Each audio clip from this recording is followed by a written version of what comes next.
I tricked my in-laws into trying my food. For 3 years, my husband Danny's parents wouldn't touch anything I cooked because I'm Korean, and they didn't want to say that out loud. First time I brought kimchi jjigae to family dinner, his mom Janet pulled Danny aside and said her doctor told her no spicy foods. His dad Robert jumped in saying he was allergic to garlic. I heard them from the kitchen and my stomach just dropped. Every meal after was the same. They'd eat Kay's garlic lasagna and his brother's spicy chili, but never my food. Janet would smile tight and go, "Oh, you know my stomach." Danny said they felt awkward about the lie and had to stick with it. I made them bland bulgogi and japchae with no spice. They still wouldn't touch it. 2 months ago, I'm at lunch across town and see them through a Thai restaurant window absolutely destroying pad krapao covered in chilies. Robert was pouring extra garlic sauce on his plate. I just sat there watching. Then I went inside and asked the waiter about them. He said they come every few weeks and order the spiciest dishes. That's when something in me just snapped. We were hosting Thanksgiving, so I told everyone I was making Italian. Spent 2 days cooking Korean food and relabeling everything. LA galbi became braised short ribs and balsamic reduction. Kimchi fried rice became Mediterranean rice pilaf. Tteokbokki became spicy Italian rice cakes. Janet loaded her plate with my galbi. She closed her eyes and went, "Oh my god, this is incredible." Robert went back for seconds of the kimchi rice. His sister asked for my recipe. I waited until Janet got thirds,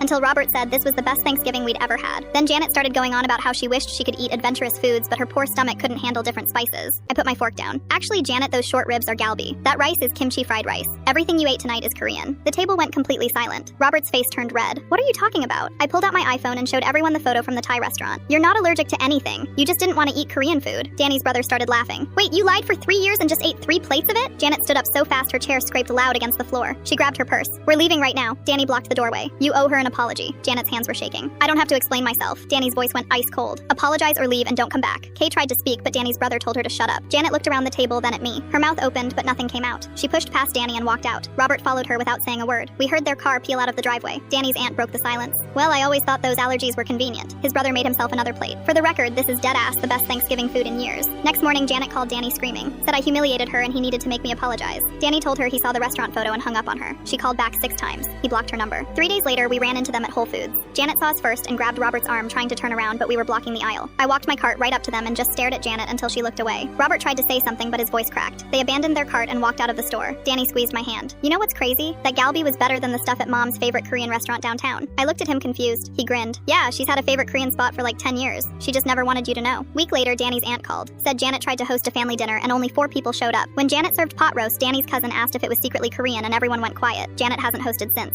Yesterday, Robert texted. Just him, not Janet. Said we need to talk about what happened. Danny wrote back, "Talk to my wife first." Robert left him on red. This morning, a package showed up at our door. Traditional Italian recipes cookbook. No note, but the shipping label had Janet's name on it. Danny looked at it and started laughing. "Think she knows Italians use garlic in literally everything?" I tossed the book straight in recycling. Tonight, we're hitting up that Thai place. I already called ahead and told the hostess about Janet and Robert being regulars. Asked if she could mention to them next time that we eat there now too. She said she'd make sure of it. Danny's still looking at his phone. Robert just texted again, asking if we can meet up to talk about this like adults. Danny showed me the screen. I told him to leave it on red.